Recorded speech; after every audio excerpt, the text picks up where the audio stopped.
Narayanabhidhanasya Brahmanaha Paramatmanaha. 3 words are used here. One is Narayana, another is Brahma, and the third is Paramatma. Now the Paramatma, the Parabrahma and God, all the 3 are the same.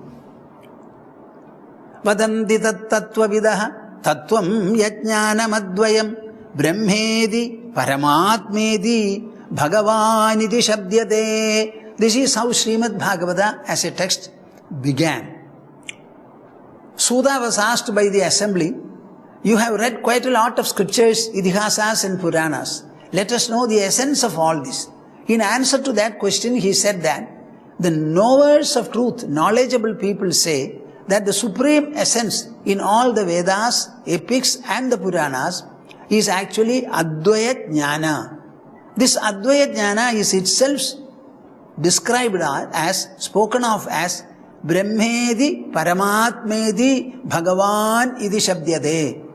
That is the one described as Brahma, the supreme reality, Paramatma, the inmost self, and Bhagavan, the Lord. The same thing he is putting here.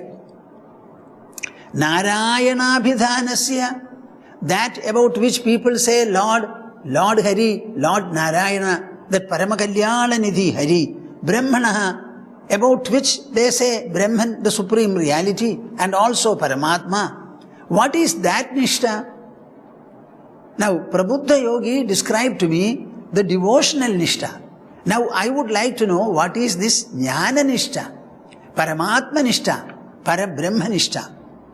Nishtam arhatano vaktum yuyam hi brahmavittamaha. Is there any difference between devotional Nishtha and Brahma Nishtha? Are not the two essentially the same? So I would like to know either for comparison or for contrast or not for both, in order to have a better reinforcement, a comprehensiveness in my understanding and a strengthening of my pursuit. I would like to know. Because the pursuit is primarily guided by, determined by the intelligence. So knowledge is very important. Nishtam arhata no vaktum. You deserve to tell us what is that supreme jnana nishtha. Why? All of you are brahmavittamaha. Yuyam hi brahmavittamaha. You are people well versed in the scriptures, equally well versed in the supreme knowledge, particularly of the ultimate reality called Brahman. Just see the shift in King Nimi's enquiry. So far he was speaking about Bhagavata Dharma, Bhagavata Dharma, Bhagavata Dharma.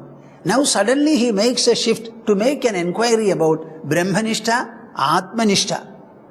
And he wants to know what is that Nishtha, that pursuit, refined, consistent and wholesome pursuit. Normally, this Brahmanishta or Jnananishta is completely focused, fixed on the mind and the intelligence of the seeker.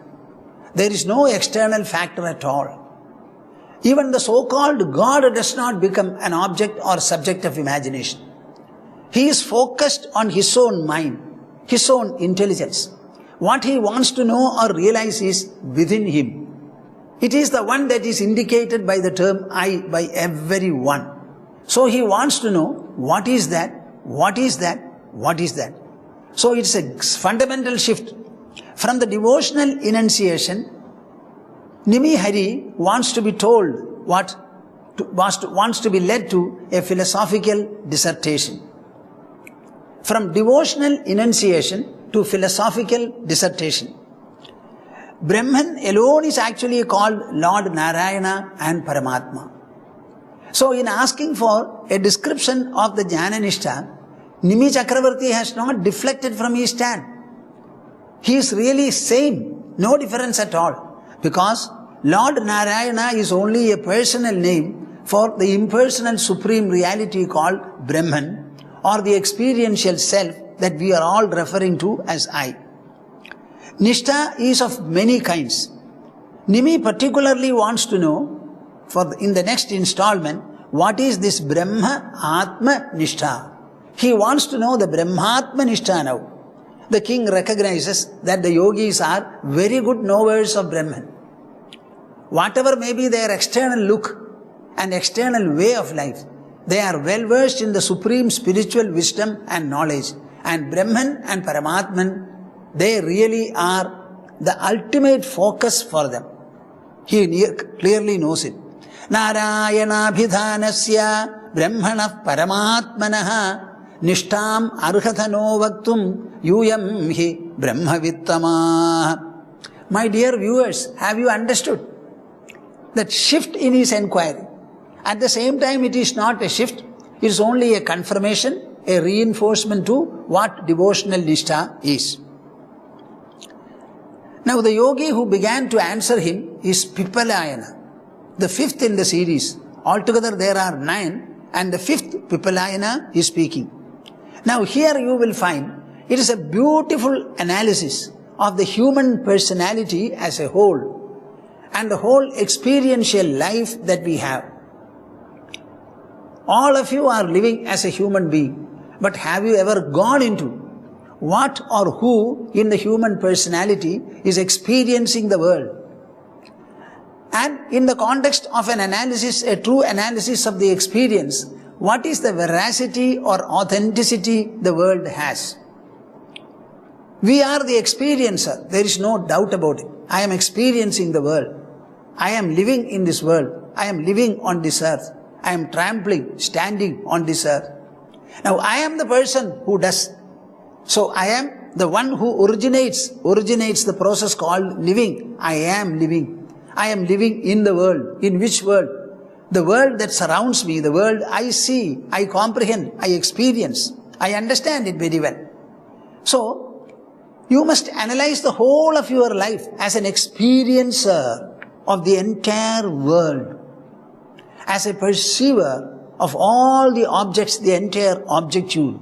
This analysis, many of you would not have done. Maybe all of you have not done. It is high time that you do it. What is the difference between a human and a non-human? A human is a rational animal. Rational means what? It is not enough if he lives, eats, enjoys and sleeps. He wants to know, what is this life? What is meant by an experience? Wherein lies my fruition and fulfillment? What in the world will give me ultimate fulfillment, ultimate contentment? So a clear analysis should be there every time. Without an analysis, without self-examination, without verification, without having a clear idea and a resolve about what is to be done in life and wherein lies the fulfillment of life, a rational being cannot, should not and does not live. Now think for a moment whether you are really a rational being or not. It is not enough if you analyze the entire objectude, the entire world. You should equally analyze with the same fervor, with the same fascination, with the same zeal, your own life, your own personality. We are a small body, but we are seeing and interacting with an endless world. The world is endless, but we are very limited. In spite of our limited body, we are able to interact with the endless world and understand and picture and grasp the magnitudes of the world. So are you really small or are you greater than the world? It's a point to be gone into. Our country right from the beginning has developed a beautiful process of thought. I would like to describe it as the philosophy of experientialism. There is something called the philosophy of existentialism. I would like to describe it as the philosophy, the Darshana Shastra of experientialism. What is the experiencer? What is experientially the value of the world? And who gives it the value? Is the value best over the world or somebody different from it? All these are points to be considered. See how Pipalayana makes his beginning. Stityudbhava pralaya durasya yaswapna jagara sushuptishu sadbehischa dehendriyasu hridayani charanti yena sanjivitani tadavehi param narendra. He addresses King Nimi as Narendra, Indra of all the human beings, an emperor, a Chakravarti. What does he say? understand it very clearly.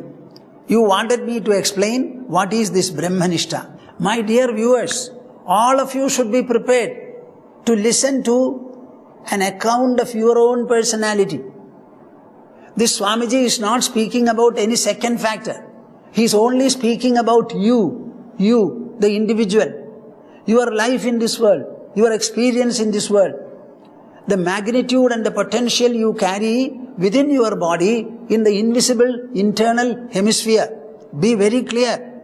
Sthityudbhava pralaya hetu ahedurasya yat swapna jagara sushuptishu sadbehischa dehendriyasu hridayani charanti yena sanjeevitani tadavehi param narendra. This discussion, particularly by Pippalayana, is to bring about God to your own within. All of you may be worshipping a God and pointing to Him as somewhere, something or someone above. Where is that above? What are you referring to? Does the world has anything like above and below? Or everywhere it's only one direction? You go to the other side of the globe, then also it is above. What is below? Right the surface of the earth. So the world is uniformly endless all around. And we are referring to a God who is infinitely distant, absolutely invisible also. This is what we are seeing. Now here, that invisibility should be overcome or made into a dot. We have to multiply it with a zero. So that invisibility should be broken. And the infinite distance also should be reduced to the most closest. So this discussion is meant to bring about God to your own within. Be prepared for it. Sthityudbhava pralaya hetu ahedurasya. We generally say God is imperceptible. Because He is imperceptible, we are not able to see Him easily. Actually, everybody will agree that God is omnipresent, present everywhere. He surrounds us. He also inwardly fills us, interpenetrates everything. Yet we are not able to see Him or feel Him. What is the wonder? If something is present everywhere, He must be unmissable as is space. Space we are able to gauge and understand. But God we constantly miss. What is this jugglery? Should we not think about it? So this discussion is trying to bring God, reduce the whole distance to Him and change the whole invisibility about Him and bring Him to your comprehension or realization. Sreemad Bhagavatam has made a promise in the very second chapter of the text. What is that? Sadyo hridya avarudhyate Ishvaraha. In this text, my only intention is to tie the Lord, to install the Lord in one's own heart. Are you following me? Do you understand what I say? Ishvaraha sadyo hridya avarudhyate atra kritibhihi. By people who are noble, who are good, who are pious, who have a feelingful mind, they will be able to install the Supreme Lord Ishvara in their very heart. That is the purpose. Now Pippalayana is trying to do it, keeping Nimi in his front. Though the conversation is addressed to King Nimi, it is actually meant for all Srimad Bhagavata reciters, readers and hearers. Let us be very clear about it. Whether it is Prabuddha who spoke, or Pippalayana who speaks, or Antariksha who earlier spoke, it is all said and also being heard by, on the one hand, Vyasadeva, and on the other hand, people like all of you. Whatever be the character presented by Srimad Bhagavata and the author, the beneficiaries and the listeners are practically ourselves, the continuing generation. Let us know it very clearly. So that sadyo hridya varudhyate atra kritibhihi.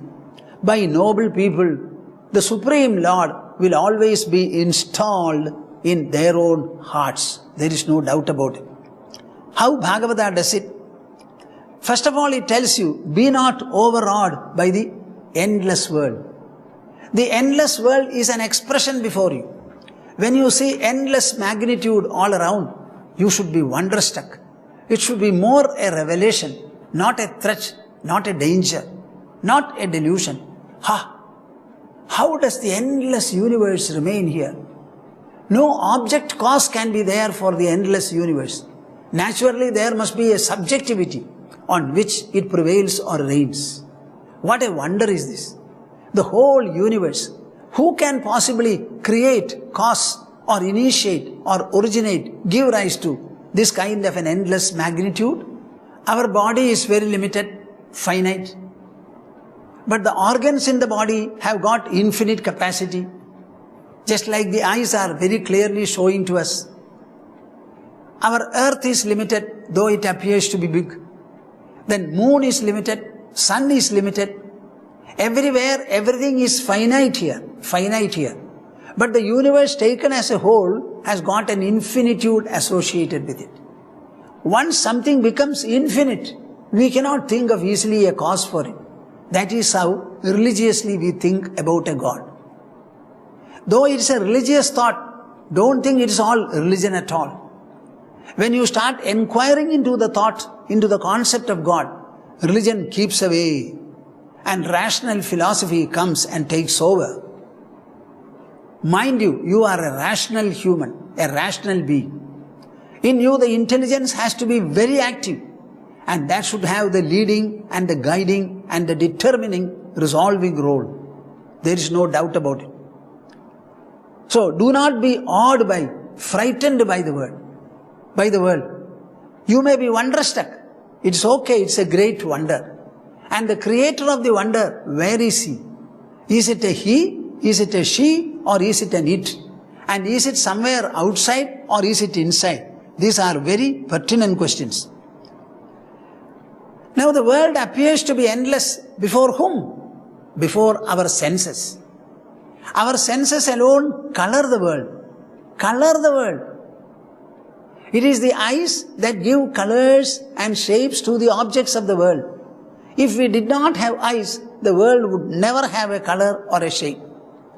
Our senses are not changing throughout. So many millennia, humanity has been upon this earth.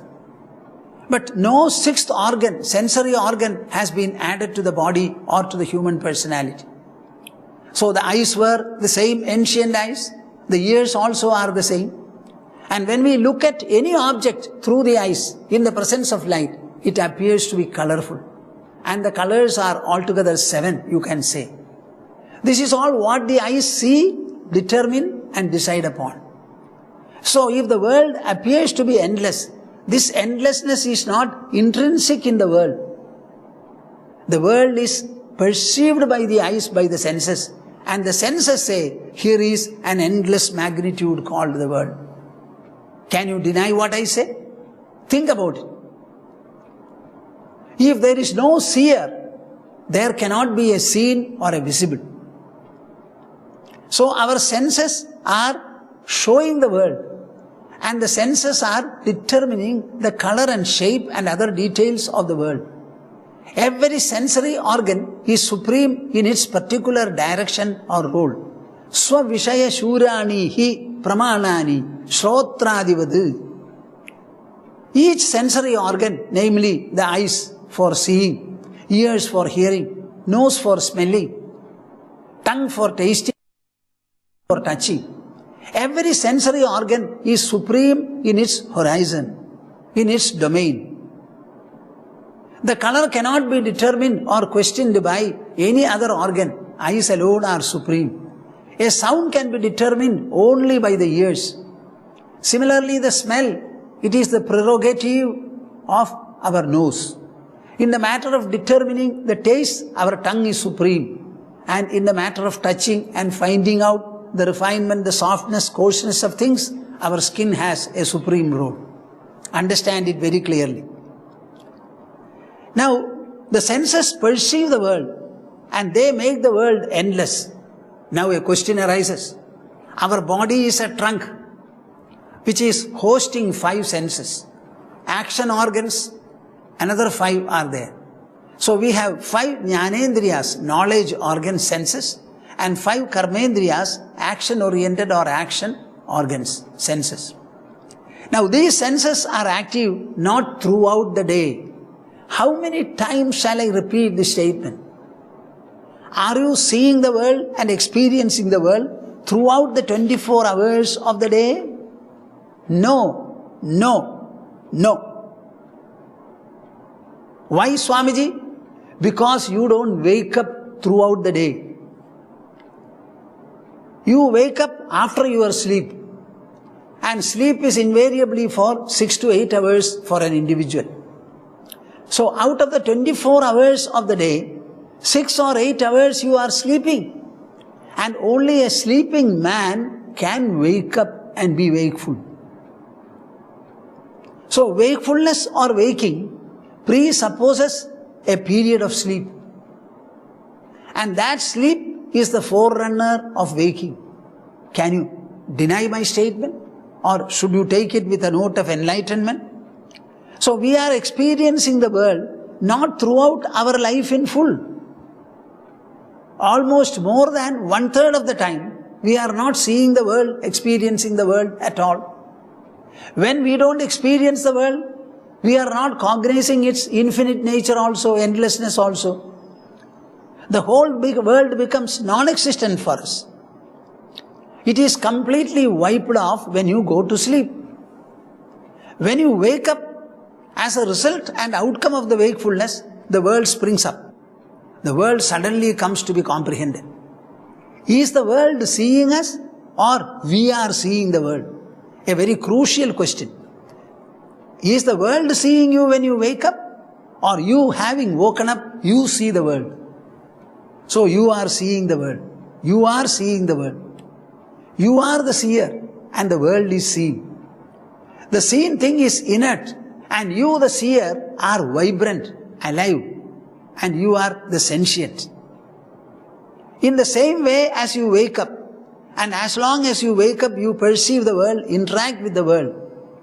Every time you are waking up, you are getting tired, fatigued.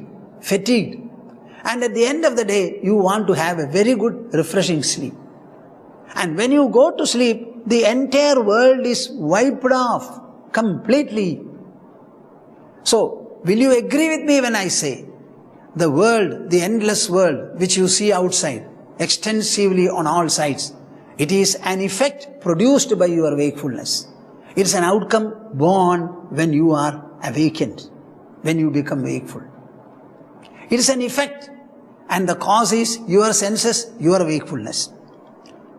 And this wakefulness is clearly followed by a deep sleep state, where the whole phenomenon is completely non-existent. Now you tell me, between you, the waker, and perceiver of the world, and you, the sleeper, and completely obliterating the wiper of the world impression, are you the greater, or the world seen by you greater? Give me an answer. Who is the creator, and what is the created here? When you became wakeful, you started seeing the world. And when you wake up the next morning again, the same picture is brought by you. So the same thing is created by you, by your wakefulness, again and again. Except when a man is wakeful, the world can never exist or be cognized at all. So who is the creator? And who is greater? Tell me. Pipalayana brings God and the universe to your own inside in this manner. Why am I discussing about sleep and wakefulness? Only to tell you that the wonderful God you are looking to, looking forward to, and you are thinking about is not to be sought or found even a millimeter away from your body. He has to be sought. He has to be seen. He has to be realized, experienced within your body, in the core of your very heart. As you are wakeful, and being wakeful, you perceive and cognize the world. There is another wakefulness you have to culture and develop. That is what we call the samadhi, where you will understand the creative source of the entire phenomenon. So Pipalayana is making a discussion with a view to take you to the abode of the Supreme Creator.